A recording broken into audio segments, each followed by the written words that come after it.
khona lokho kunyaka bekhulume ngakho ukuthi ungwengwezi mabesho ngesiZulu ukuthi cataract isifo sini lesi mawungachazela umuntu ongazi nanokuthi ke isifo esingasigwema kanjani kwayisona nje ungwengwezi isifo samehlo kufana fana nokuthi mawupheka iqanda ngayichaza ngokuthi mawupheka iqanda ulibilisa kodwa lingavuthwa okay ul half cooker yes so ubona ukuthi ena liba kanjani fike liqine bese kuba nokunye luketshezana ungwengwezi into kanjalo okay so liyakhula ungwengwezi uthola mangabe ushayekile okay or unoshukela so abantu abanoshukela basengozini kakhulu ukuthi ena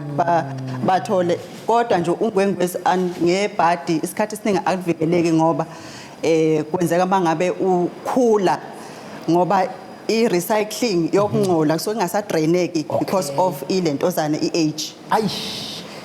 so over 55 nje suke sekunormal 55 60 suke sekunormal ukuthi ube nongwengwezi kodwa kuyenzeka before ngenye medication abanye abayisebenzisayo njengama steroids yebo thina nje labo esijikimayo laba ngoba nobazidakela absolutely yeah so noma ushayekile noma unoshukela ke uma unoshukela you can even get it at an early age mhlambe early 20s but if ushukela wakho ungekho control so kubalekile ukuthi ushukela wakho ube controlled kufika nini ke esikhathini la sekuthiwa cha selikuvala amehlo kawusaboni sekumele luze lisusu ungwengwezi liyahlukana luyahlukana kodwa kwi private